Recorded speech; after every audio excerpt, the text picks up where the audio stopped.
것이라. 아멘. 네. 요즘 굉장히 핫한 단어가 있는데 AI입니다. 인공지능. 우리 다 지금 인공지능 시대 안에 살고 있는 거 아십니까? 2022년 말 챗 GPT가 나오면서부터 급격히 발전을 거듭했어요. 이제는 그 챗 GPT에다가 질문을 던지기가 무섭게 막 수백 가지의 답이 막 쏟아져 나오는 걸 보면 어떨 때는 무섭기도 하다라는 생각을 합니다. 그래서 이 답이 많아져서 좋은 점도 있지만요, 또 안 좋은 점도 있습니다. 지식은 커지고 또 넓어졌을지는 모르겠지만 인간성은 자꾸 얕아진다는 거예요. 기억력, 사고력, 이해력, 공감력. 사실은 여러분 예전에 기억하시죠? 예전에 집번호 다 외우고 다니셨잖아요. 그죠? 요즘은 내 번호도 잘 기억 안 나요. 눌러야 되니까. 그렇습니다. 초기에 AI라고 하는 건 사람이 시키는 것만 했고 그 프로그램 안에서만 돌아갔고 다른 데로 끄집어내면 안 돌아갔거든요. 근데 시간이 흐르면서 인터넷 속에 있는 엄청난 방대한 양의 데이터를 습득하고 학습하기 시작하면서 이제는 인간이 이해하지 못할 결정을 하는데 그 결정이 대부분 맞아 들어가더라는 것입니다. 이렇게 결과가 나오는 과정을 우리가 모르고 있으니까 주도권이 사람이 아니라 이제 AI, 그 인공지능에게 넘어가고 있는 상황입니다. 특별히 이 개발자도요, 언어를 어떻게 이해해서 지금 답변을 주는지 모른대요. 과정도 모른대요. 왜 그러는지. 자기 혼자 학습했대요. 이 인공지능 발전의 중심에 있던 분이 제프리 힌튼이라고 하는 교수님인데 지난해에 노벨 물리학상을 받은 분인데 이분이 한 말이 중요합니다. 우리가 인류가 이 엄청난 걸 손에 넣었기 때문에 좋은 일이라기보다는 경고를 하는 거예요. 우리가 하는 일을 대부분 대체하게 될 것이다. 일자리도 그렇고요. 모든 우리가 하는 선택들을 이 인공지능이 대체하게 돼서 통제할 수 없는 상황이 올지도 모른다. 왜 이런 말을 했을까? 정치, 사회, 경제, 문화를 주도하는 것이 이제는 사람이 아니라 인공지능이 하는데 얼마만큼 이 인공지능이 발달을 하느냐면 3단계입니다. 지금은 AI입니다. 지금 AI, 초록색이죠. 가운데는 파란색입니다. 이 제 말이 아니라 전문가들이 하는 말입니다. AGI라 그래서 사람 생각과 저 인공지능이 똑같아진다. 지금은 좀 손을 봐야 돼요. 틀린 게 있는지 맞는 건지 확인을 해야 되는 수준이지만 파란색 가면은 확인 안 해도 이심전심이 되는 거죠. 그 다음 한 칸 더 넘어가면 빨간색 ASI가 오는데 초인공지능 시대라고 합니다. 모든 문제를 다 해결하는 거예요. 사람이 생각하는 그 생각의 개념을 넘어서 우주의 법칙을 확인하고 계산해내고 만들어내고 물리법칙, 사람이 증명할 수 없는 난제들, 난치병들 이런 걸 초인공지능이 우리도 모르는 과정을 통해서 막 만들어낸다는 거예요. 다른 물질들도 막 만들어내고요. 이렇게 되면 우리가 뭘 입고 뭘 먹을지 그리고 뭘 하며 살아가야 될지 저 ASI, 초인공지능이 결정하는 시대가 온다는 것입니다. 무슨 말인지 잘 모르시겠죠? 예를 들면 이런 것입니다. 자판기 앞에 가면 돈을 넣고 우리는 먹고 싶은 음료수를 누릅니다. 근데 앞으로 자판기에는 선택 버튼이 없다는 겁니다. 그러면 어떻게 하느냐? 자판기 앞에 딱 가면요, 알아서 내 지갑에 있는 NFC인가 그걸로 결제 딱 되고요. 그 다음에 지난주 보니까 당신은 수분이 많이 부족했네요. 이온 음료를 마시세요. 이온 음료가 탁 튀어나오는 거예요. 또 어떤 사람 앞에 딱 썼더니 오늘 저녁에 야근 계획이 있네요. 카페인 음료를 드셔야겠네요. 탁 튀어나오고 주는 대로 먹으면 되는 거예요. 야, 이게 답을 탁탁 주니까 우리가 선택할 일이 없죠. 어린 시절 우리 아이들이 엄마한테 뭐라 합니까? 엄마 뭐 입어? 그럼 이거 떠줘주면 입죠. 뭐 먹어? 하면 주면 먹죠. 뭐 해? 이러는 거예요. 네 할 일 해. 아니 뭐 해야 돼? 몰라요. 그래서 앞으로는 AI 엄마가 생긴답니다. AI 엄마. 그리고 온 인류가 엄마가 시키는 대로만 하면 된다. 그런 시대라는 겁니다. 인류는 자신보다 뛰어난 지능을 가진 종족을 처음으로 이제 맞닥뜨리게 되고 그런 시대를 살게 된다는 것입니다. 어떤 분들은 걱정하기도 하고 어떤 분들은 기대하고 계시는 분도 있죠. 전문가들은 이런 의견을 냅니다. 이게 진짜 천사인가 악마인가 이걸 생각해야 된다는 것입니다. 예수님 믿는 우리도 생각해야 되지 않겠습니까? 그래서 제가 오늘 설교 제목을 GPT와 God, 하나님이죠. 답을 구할 것인가, 당신을 구할 것인가? 우리가 이 질문 앞에 멈춰서 봐야 됩니다. AI가 나타나서 우리를 편리하게 만들 수 있을지는 모르겠지만 우리가 정작 찾아야 할 것이 무엇인지를 생각해야 된다는 거죠. 세상의 기술로 대체할 수 없는 것들이 우리 주변에 많이 있습니다. 모든 걸 대체한다 하지만 절대 못하는 거 있죠. 나라는 존재를 귀하게 여겨주고 내게 생명까지 줄 수 있는 분은 우리 하나님밖에 없는 줄 믿으시기 바랍니다. 하나님이 답을 주시는 걸 넘어서 사람의 몸을 입고 이 땅에 오셔서 나를 대체해 주셨잖아요. 계산 안 되는 겁니다. 그 무엇도 대체할 수 없는 절대 가치가 바로 우리 하나님이 사랑 안에 가 있다는 것입니다. God is love. 여러분, 하나님은 우리를 인공지능 시대를 열어주신 건 맞겠지만 거기에 답을 주기 위함이 아니라 우리에게 사는 목적을 발견하도록 이 시대를 우리에게 허락해 주셨는 줄 믿습니다. 정말 그럼 우리가 필요한 게 뭘까요? 사는 목적입니다. 우리 아이들이 인공지능을 통해서 아무리 지식이 넓어지고 깊어진다 할지라도요, 사는 목적 모르면 인생을 살 수가 없습니다. 여러분, 오늘 또 이번 한 주간도 우리가 살아가야 될 이 한 주간도 사는 목적 발견하셔서 하나님이 원하시는 삶 되시길 예수님의 이름으로 축복합니다. 여러분, 우리가 원하는 게 무엇입니까? 우리가 진짜 구해야 하는 게 뭡니까? 답을 구해야 됩니까? 아니면 당신 하나님을 구해야 됩니까? 사람으로 우리가 태어났다면 무엇을 구하며 살아가야 될지 오늘 세 가지를 생각해 보고자 합니다. 첫 번째는요, 자유입니다. 자유. 하나님 우리에게 뭘 주셨습니까? 자유의지를 주셨잖아요. 레위기를 시작하면서 하나님 모세를 부르십니다. 1절 말씀 볼까요? 여호와께서 회막에서 모세를 부르시고 그에게 말씀했답니다. 하나님은 창세기부터 읽어보시면 계속해서 하나님이 사람을 부르십니다. 이 부르심은 단순한 호출이 아니라 관계를 맺기 위함입니다. 이번 한 주간도 이제 민수기서 말씀 읽을 텐데요, 민수기 장마다 하나님이 부르세요. 하나님이 부르신 거는 호출이 아니라 관계를 맺기 위함이라는 것입니다. 광야의 떨기나무 앞에 있던 모세를 불러셨고요, 아담을 에덴 동산에서 부르셨고요, 아브라함을 갈대아 우르에서 부르셨어요. 오늘 또 하나님이 지금 모세를 부르십니다. 2절 말씀 볼까요? 이스라엘 자손에게 말하여 이르라. 모세를 불러 이렇게 말하죠. 너희 중에 누구든지, 제가 여기서 딱 멈췄었습니다.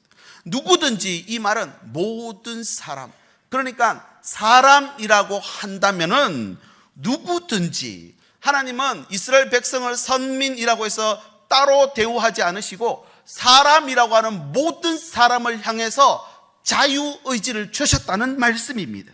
중요한 표현이 그 뒤에 이어지는데요, 2절 중반절입니다. 여호와께서 예물을 드리려거든, 하나님께 예물을 드리려거든. 이 말은 선택이죠.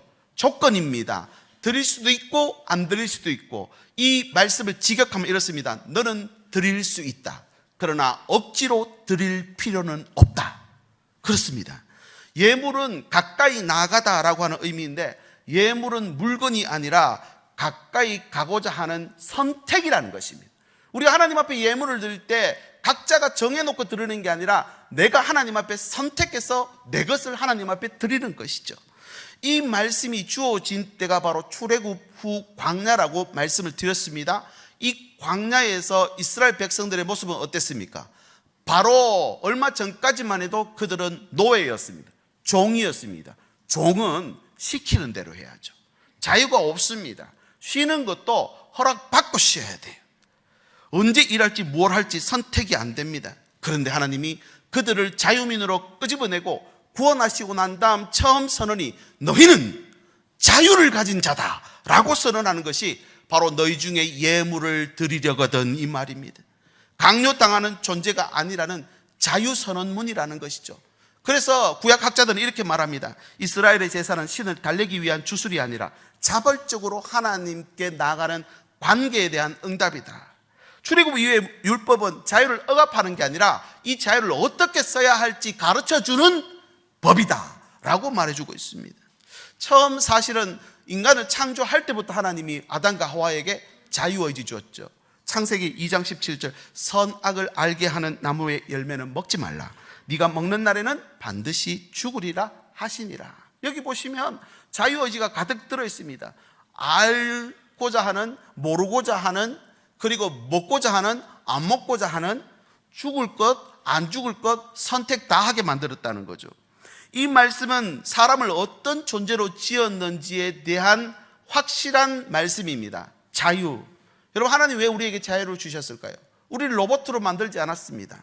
자유를 주신 이유는 바로 하나님과 깊은 관계를 맺기 위해 주셨다는 것입니다. 우리에게 만약 자유를 주지 않았다면 관계를 맺을 수가 없습니다. 시킨 대로 하는 거거든요. 우리가 오늘 예배드리러 이 자리에 오셨죠. 하나님의 명령, 우리에게 자유 없이 오라고 했으면 그냥 관계 맺기가 쉽지 않습니다. 그런데 여러분은 이 추운 겨울, 오늘 특별히 기온이 너무나 낮은 이 시간에도 내 시간과 내 모든 의지를 동원해 하나님 앞에 자유의지 가지고 나와 계시는 줄 믿습니다. 하나님은 타락 이후, 모세의 광야 생활 이후 지금까지도요, 한 번도 사람에게 종속관계, 주종관계를 요구하지 않으십니다. 하나님 오늘 또 우리에게 자유의지를 주셔서 선택권을 주셨다는 겁니다. 여러분, 이 선택권을 왜 주셨을까요? 이 선택권은요, 바로 하나님과의 관계를 맺을 수 있기 때문에 그렇습니다. 여러분, 오늘 또 사랑하는 사람 두 사람이 만나 결혼을 했습니다. 함께 가정을 꾸려갑니다. 이것이 가족 관계가 되는 것이죠. 이 관계는 누구도 끊을 수 없습니다. 왜냐하면 한 여자가 세상의 모든 남자 포기하고 이 남자를 선택했거든요. 이 여자는 세상의 모든 여자를 포기하고 이 여자를 선택했거든요. 지금은 마음이 좀 달라졌는지 모르겠지만 여러분, 그 선택이 우리를 가족으로 묶어주는 것입니다.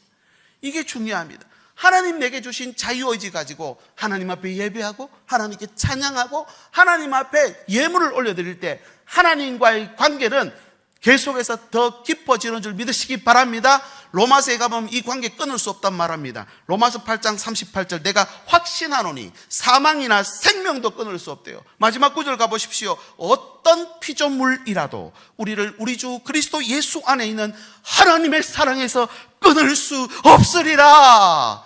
이게 어떻게 끊을 수 없느냐? 우리에게 준 자유의지가 있었어. 우리는 죽음도 생명도 하나님 앞에 달렸음을 믿고 그분과 함께 하겠다는 자유의지로 드리는 거기 때문에 그렇습니다. 여러분, 하나님 앞에 나갈 수 있는 능력이 뭘까요? 하나님과 관계입니다.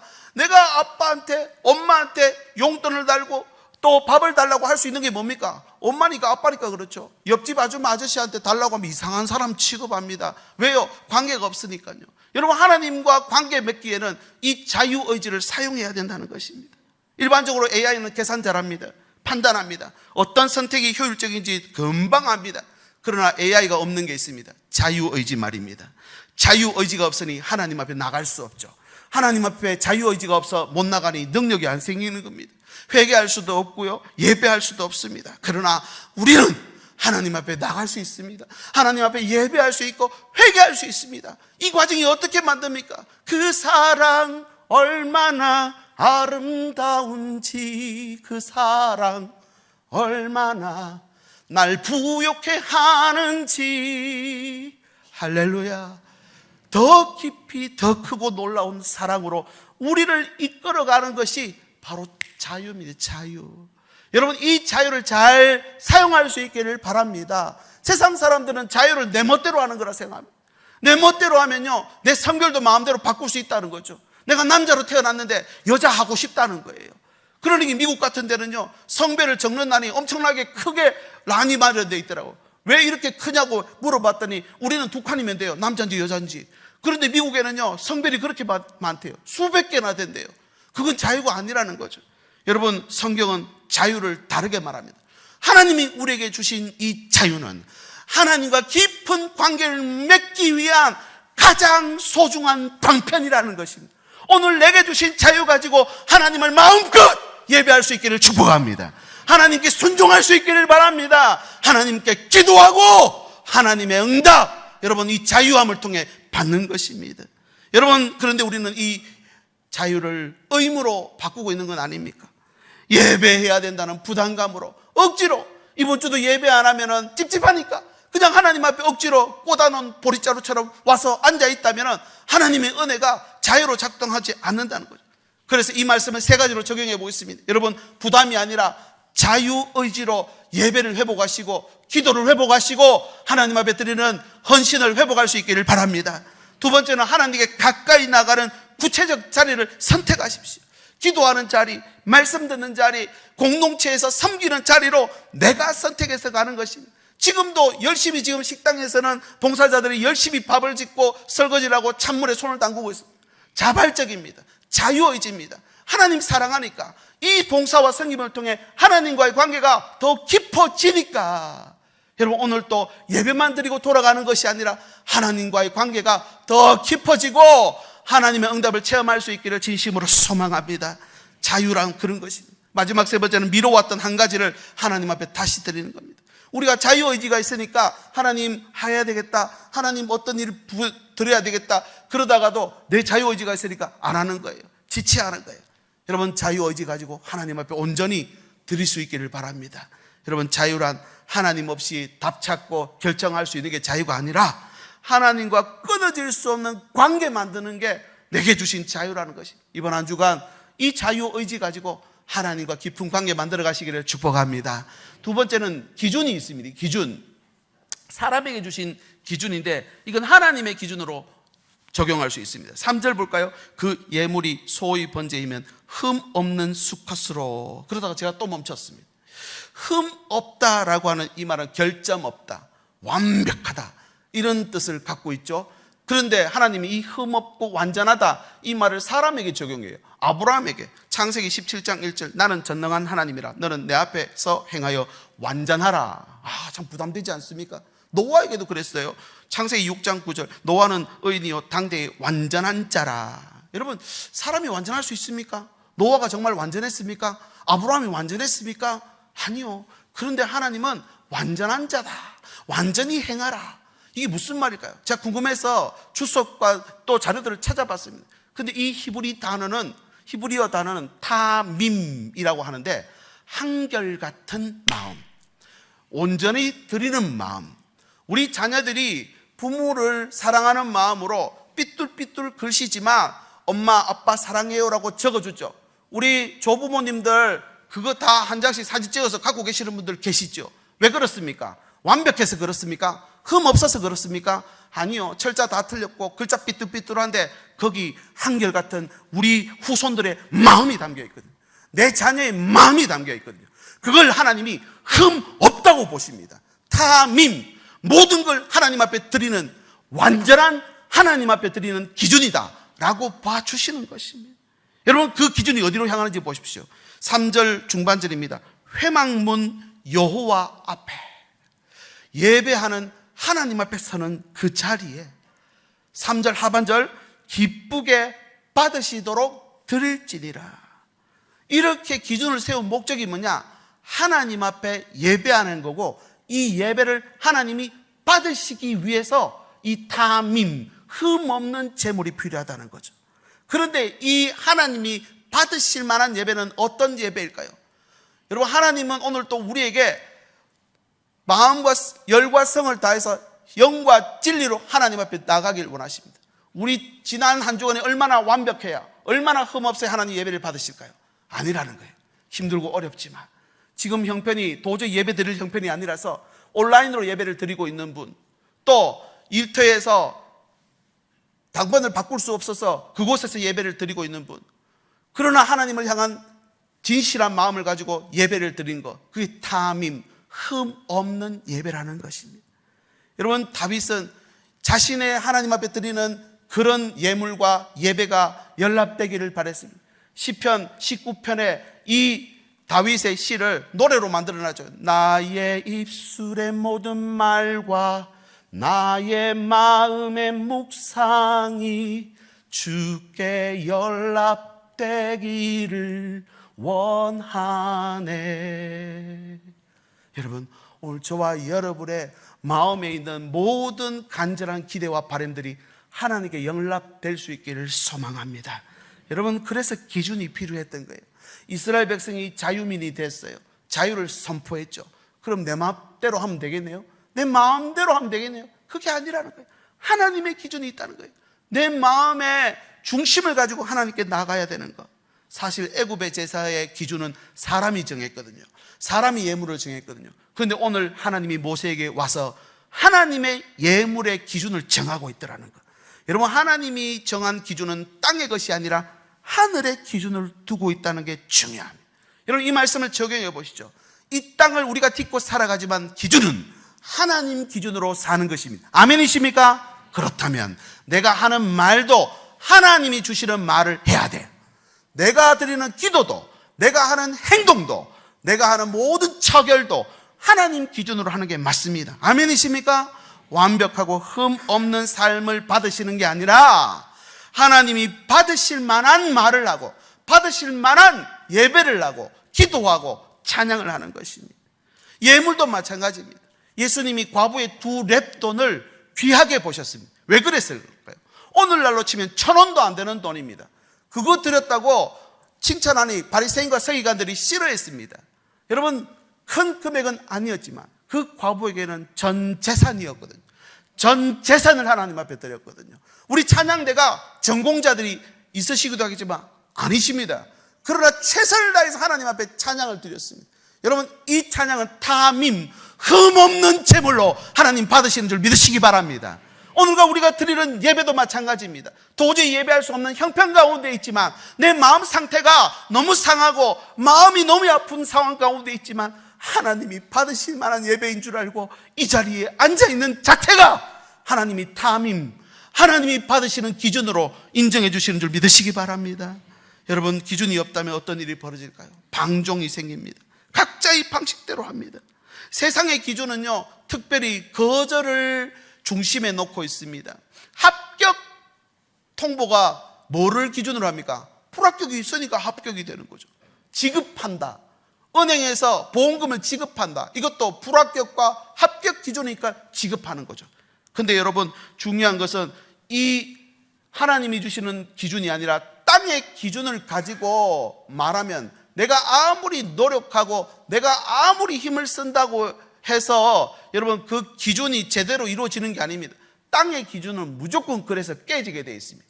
땅의 기준을 가지고 살면 우리가 함께 신앙생활을 같이 한다 하더라도, 봉사를 좋은 마음으로 한다 하더라도 땅의 기준 가지고 그 말을 해석하면, 땅의 기준 가지고 그 행동을 해석하면 반드시 분열하고 반드시 깨지게 되어 있다는 것입니다.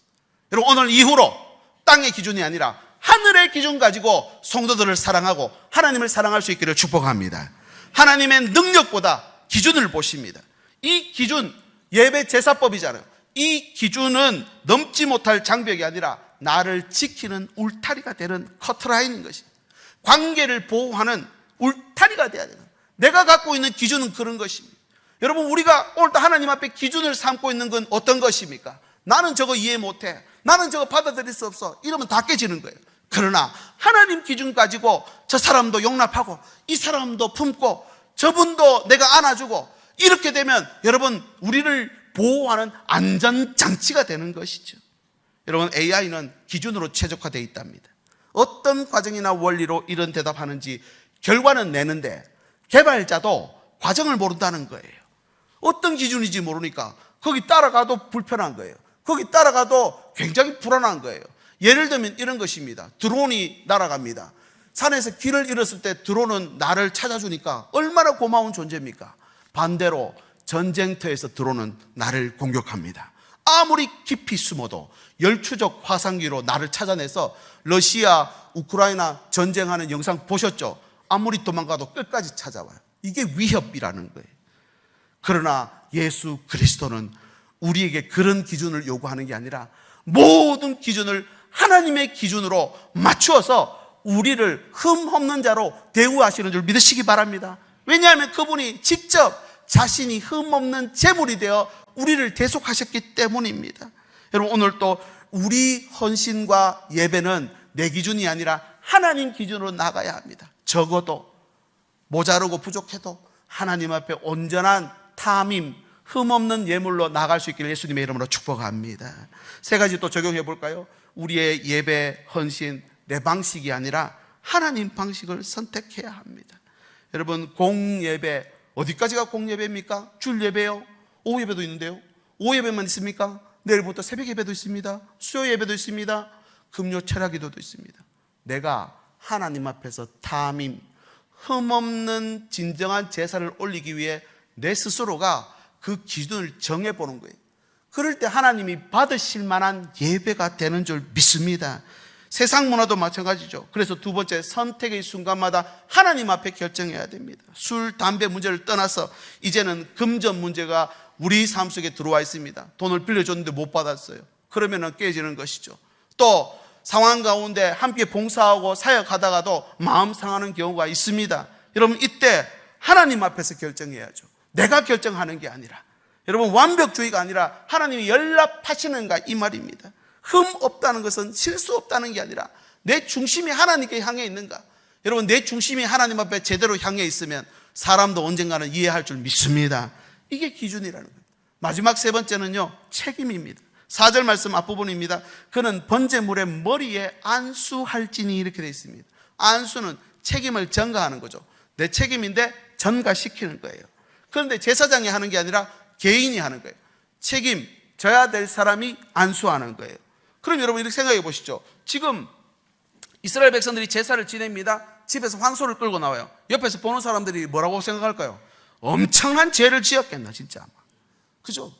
그 제가 한번 예를 들었죠. 와, 황소를 끌고 와야 될 죄 같으면은 제가 밤에 몰래 와가지고 요 뒤에 요 뒷 공간이 있거든요. 거기다 묶어 놔놓고 나중에 몰래 와가지고 데리고 들어가야 돼요. 이런 생각 안 하겠습니까?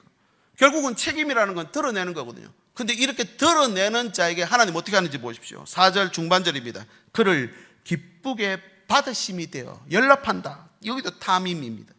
책임은 개인이 지는데 하나님이 그걸 받아주신다. 어떻게 받아주시느냐? 4절 하반절 같이 읽어볼까요? 시작.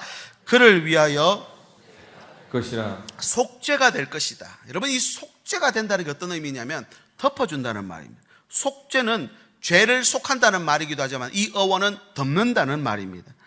성경에 보면 덮는다는 말이 그렇게 많아요. 왜 그렇게 많을까? 제가 궁금해서 찾아봤습니다. 시편 기자가 이렇게 고백합니다. 시편 32편 1절. 허물의 사함을 받고 자신의 죄가 가려진 자는 복이 있도다. 가려졌다는 거예요. 이사야 선지자를 부를 때 스랍이 날개가 6개가 있는데 2개는 날개치고 2개는요 얼굴 가리고 2개는 발을 가리고, 왜 발을 가리고 얼굴을 가리나 싶었는데 속죄 때문이에요. 속죄, 내 잘못을 거기서 덮어주는 거예요. 특히 이 성막 시대, 광야 시대에는 성막이 있었는데 이 덮어줌의 최절정은 성막입니다. 성막은 4겹으로 덮여 있어요. 4겹으로. 처음에는 배실로 덮어놔요. 그 다음 두 번째 덮개는 염소털입니다. 세 번째는 붉은 수량 가죽으로 덮었대요. 마지막 한 번 더 덮어요. 해달 가죽으로. 4겹으로 덮어놓으니까 성막 안에는 빛이 한 줄기도 안 들어가요. 금잔대에, 등잔에 그 불빛만 비추고 있는 떡상을. 여러분, 이게 무슨 의미일까요? 우리를 덮으신다는 것입니다. 심지어 성소에서 지성소 들어갈 때도 휘장으로 가려놨어요. 잘못하면 죽으니까. 더한 것은 법궤입니다. 법궤 안이 중요한 게 아니라 법궤 덮개가 중요한 거예요. 스랍이 저 법궤 덮개 위를 손을 뻗쳐서 덮고 있고요. 그 위에 하나님이 임재하신다는 것입니다. 저는 성경을 읽으면서 이런 생각했습니다. 법궤 속을 뭐 비추든지 넣든지 해야지 법궤 위가 왜 이렇게 중요하냐? 뚜껑이 뭐가 중요하냐? 그렇지 않습니까? 그런데요, 덮어주는 게 중요한 거예요. 덮으시면 하나님의 성품이에요. 모세가 하나님과 대면해야 되는데 죽을 수밖에 없잖아요. 그러니 하나님 어떻게 하느냐? 출애굽기 33장 22절. 내 영광이 지날 때에 내가 너를 반석 틈에 두고 내가 지나도록 내 손으로 너를 덮어. 그러며 십계명을 주신 거예요. 율법을 주신 거예요. 메마른 땅을 종일 걸어가도 나 피곤치 아니하며 저 위험한 곳 내가 이를 때면 큰 바위에 숨기시고 주 손으로 덮으시네. 여러분, 성경의 가장 중심은 덮개입니다. 덮어주세요. 여러분, 우리 가정을 하나님의 사랑으로 덮어주시길 축복합니다. 우리 자녀들, 여러분의 기도 가운데 있는 우리 자녀들 하나님이 덮어주시길 바랍니다. 특별히 병든 육신으로 아파하고 고통 속에 있는 우리 어르신들 계시죠? 하나님이 이 예배를 통해 여러분의 병든 육신을 덮어주시길 축복합니다. 살아나는 거예요. 이 덮으심이 가장 극적으로 드러나는 날이 바로 속죄일입니다. 레위기서 16장에 나오는 대제사장이 1년 딱 한 번 지성소에 들어가서 법궤 위에 어린 양의 피를 뿌립니다. 시온소는 단순한 덮개가 아니라 죄와 거룩 사이에 놓인 은혜의 다리가 되는 것이죠. 그런데 죄가 사라지는 게 아니라 피가 죄 위에 놓일 때에 하나님의 임재가 가능하면 어떤 일이 벌어지느냐? 레위기서 17장 11절 육체의 생명은 피에 있습니다. 내가 이 피를 너희에게 주어 제단에 뿌려 너희의 생명을 위하여 속죄하게 하였나니. 죄를 속한다는 거죠. 생명이 피에 있으므로 피가 죄를 속하느니라. 책임 전가라 그랬죠. 내가 피를 흘려야 되는데 어린 양이 피를 흘렸어요. 나중에 이 피는 예수 그리스도의 피가 되는 거예요. 하나님 아버지의 아들 하나밖에 없는 대체 불가능한 그 독생자의 피가 저 위에 뿌려졌으니 죄가 대속되지요. 누구든지 주의 이름 부르면 하나님이 그 죄를 가리워 주시고 덮어 주시고 사해 주시는 줄 믿으시기 바랍니다. 이게 어떻게 할 때 나오느냐? 책임을 인정할 때. 책임 인정하는 게 쉽지 않습니다. 그래서 학자들이 이렇게 말합니다. 안수는 죄를 떠넘기는 주술적 행위가 아니라 자신의 상태를 정직하게 인정하는 고백이다. 이게 중요합니다. 책임을 인정하는 게 쉽지 않습니다. 여러분, 회개, 하나님 앞에 회개하는 거 쉽지 않습니다. 죄의 습성은 가리는 거거든요. 숨기는 거거든요.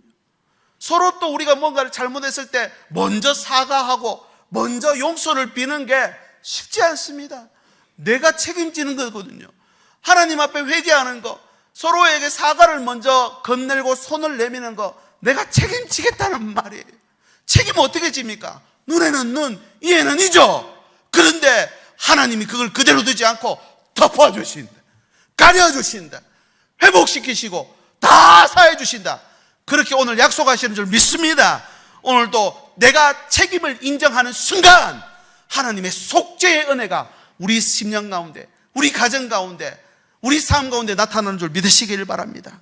이 덮어심의 완성은 십자가 예수 그리스도입니다. 그 십자가 덮개 위에서 십자가 피, 물과 피를 다 쏟으셨으니 속죄가 일어난 것이죠. 여러분, 세상은 책임을 두 가지 방식으로 바라봅니다. 죄를 지었잖아요. 어떡합니까? 회피하고 싶습니다. 누구 때문에 그랬다, 상황이 그랬다, 어쩔 수 없었다, 심신미약 상태였다, 이런 식으로 가는 거예요. 그런데 또 한 가지는 뭐냐면 정죄로 갑니다. 들켰잖아요, 걸렸잖아요, 끝이다, 다시는 나오지 마라, 너는 끝이다, 이렇게 가잖아요. 여러분, AI는 자신이 내린 결정을 책임지지 않습니다. 그러나 하나님은 그 자녀들의 삶을 책임지십니다. 죽음으로 책임지십니다. 여러분, 오늘 그래서 마지막 이 말씀 세 가지 적용합니다. 서로에게 돌려왔던 책임을 멈추시길 바랍니다. 누구 때문이다, 저 일 때문이다, 입 밖에 더 이상 내지 말면 좋겠습니다. 이걸 입 밖에 내는 순간 결국은 정죄로 밖에 가지 않습니다. 누군가 책임지기 시작하면 그게 하나님 덮으신다는 거죠. 두 번째, 회개는 책임에 대한 선포입니다. 내가 책임지겠다는 하나님 앞에 인정이죠. 세 번째, 책임지는 삶이 돼야 됩니다. 책임은 능력이 아니라 관계를 얼마나 진실하게 바라보느냐에 달린 것입니다. 자녀를 위해 책임지실 수 있죠. 왜 그렇습니까? 부모니까 되는 거예요. 하나님 우리를 책임지십니다. 우리의 참 주인, 참 부모시기 때문에 그렇습니다. 여러분, 어떤 관계가 되면 책임까지 질 수 있을까요? 여러분, 죽기까지 책임졌습니다. 우리도 그렇게 서로를 그렇게 사랑하라라고 가르쳐 주셨습니다. 이게 책임입니다. 이제 말씀을 맺습니다. GPT 그리고 God, 답을 구하거나 당신을 구하거나, 이 시대는 점점 덜 선택하고 책임도 덜 지고 그리고 관계도 덜 맺는 시대입니다. 그런데 하나님 우리를 그렇게 창조하지 않았습니다. 오늘 세 가지 말씀드렸죠. 자유의지를 가진 존재로, 기준 있는 존재로, 그리고 책임지는 존재로 우리를 창조하셨습니다. 홍해는 공짜로 건넜죠. 구원은 공짜로 받았습니다. 관계는 공짜가 아닙니다. 자유의지 가지고 하나님과 부지런히 끊을 수 없는 관계를 우리에게 주신 이 시간 가운데 인생 속에서 만들어갈 수 있기를 축복합니다. 그리고 하나님 주신 기준, 타민, 하나님께 오로지 하나된 마음 가지고 그분이 받으실 만한 예배, 연락하시는 삶이 돼야 되죠. 그리고 책임지는 것입니다. 하나님 앞에 책임지는 건 내 죄를 내놓고 회개하는 것입니다. 하나님 덮어주실 것입니다. 아멘이십니까? 서로에게 용서를 구하고 미안하다, 잘못했다 얘기할 수 있는 용기가 필요합니다. 그때 하나님 그 공동체를 덮으신다는 거죠. 다 표현할 수 없어도 다 표현하고, 고백하지 못해도 내가 고백해야 되고, 알 수 없어도 알아가야 해요. 왜냐하면 그 사랑은 정말 너무나 크고 놀랍고 정말 우리를 감격하게 하는 사랑이고, 그 사랑이 나를 부욕해 만들어 가시는 줄 믿습니다. 세 가지 기도 제목 우리 같이 한번 기도하고 이 찬양 드리면 좋겠습니다. 답을 구하는 삶이 아니라 하나님을 구하는 삶이 되게 하옵소서. 내 기준이 아니라 하나님이 기쁘시게 받으실 만한 기준 가지고 살게 해주시옵소서. 책임을 회피하지 않고 은혜 아래 나가 회개하고 사과하. 여러분, 책임진다는 말이죠. 하나님 앞에 또 주변 이웃들에게 그렇게 책임질 수 있는, 그 위에 하나님의 은혜가 덮여지는 놀라운 은혜가 하나님 우리 가운데 있게 해 주옵소서. 우리 가정에도, 우리 자녀들에게도, 우리 삶에도 함께 해 주옵소서. 함께 기도하겠습니다. 하나님 아버지 감사합니다. 빠른 해답, 편리함, 그러나 하나님 우리에게 자유의지 주셨으니 하나님을 더 구하는 삶이 되게 해 주옵소서. 내 기준이 아니라 하나님을 바라보며 나누이지 않는 마음으로 하나님 앞에 서서 하나님의 결정 앞에 서게 인도해 주시기를 원합니다. 책임 회피하지 않고 핑계하지 않고 고백하게 하시고 알아가게 하시고 표현하게 하시고 닮아가는 저희들 되게 인도하여 주시옵소서. 회개와 사과 하나님 아버지 책임지며 하나님 앞에 나갈 때 우리를 덮어주시고 가려주시고 속죄하시는 은혜가 있는 줄 믿습니다. 오늘도 그 은혜 아래 살아가는 저희들 다 되게 인도하여 주시옵소서. 예수님의 이름으로 기도드립니다. 아멘. 우리 자리 모두 일어나셔서 함께 찬양합니다. 표현 못해도 나 표현하리라. 다 고백 못해도 나 고백하리라. 다 할 수 없어도 나 알아가리라. 다 걸지 못해도 나 닮아가. 한 번 더 고백합니다. 다 표현 못해도 나 표현하리라. 다 고백 못해도 나 고백하리라. 다 할 수 없어도 나 알아가리라. 다 닮지 못해도 나 닮아가리라. 그 사랑 얼마나 아름다운지, 그 사랑 날 부욕해 하는지, 그 사랑 얼마나 크고 놀라운지를, 그 사랑 나를 감격하게 하는지 우리 한번 믿음으로 선포하십시다. 우리 가정에, 우리 삶에 그 사랑이 가득하게 하여 주옵소서. 얼마나 아름다운지, 그 사랑 얼마나 날 부욕해 하는지, 그 사랑 얼마나 크고 놀라운지를, 그 사랑 얼마나 나를 강력하게 하는지. 하나님, 우리 삶에는 어떤 보상이나 어떤 배상보다도 그 마음 하나면은 끝이 날 수 있는 시간인데도 불구하고 이해하지 못하고 덮어주지 못하고 받아들이지 못해 일어나는 일들이 너무나 많음을 고백합니다. 하나님, 이 인공지능 시대이지만 하나님, 우리 안에 하나님의 사랑이 넘치게 해 주시옵소서. 이 사랑이 얼마나 아름답고 얼마나 우리를 부유하게 만드는지, 얼마나 크고 놀라운 감격스러운 사랑인지 온 세상이 알 수 있도록 이 시대에도 예수 믿는 우리를 사용하셔서 우리를 하나님의 주시는 놀라운 복음의 전령사로, 복음의 선포자로 하나님 세워지게 인도하여 주시옵소서. 하나님 연약하고 부족해서 하나님 앞에 나아가지 못하는 주의 백성들 마음으로 하나님 앞에 더 가까이 나아갑니다. 주신 자유를 가지고 하나님과 더 깊어지고 더 하나님 앞에 드리는 예물, 더 하나님 앞에 책임지는 삶으로 하나님 이어질 수 있도록 인도하여 주시옵소서. 예물 드렸습니다. 주일헌금, 감사헌금, 선교헌금, 목적헌금, 비전헌금 작정해서 매달마다 드리는 손길을 기억해 주시옵시고 11조 헌금 하나님 앞에 온전히 드리는 그 11조를 기억하여 주시옵소서. 이 예물이 주의 나라 세우는 도구로 사용되게 하시고 복음이 필요한 곳에 흘러가게 하시며 드리는 모든 손길에 하늘의 위로와 기쁨으로 채워지게 해 주시옵소서. 우리 주 예수 그리스도의 은혜와 하나님의 사랑과 성령의 교통하심이 답이 아니라 당신 하나님을 구하며 살기로 다짐하며 머리숙이 주의 백성들 위해 저들의 가정과 일터와 자녀들 위해 이제부터 영원까지 함께 계실지어다. 아멘. 감사합니다.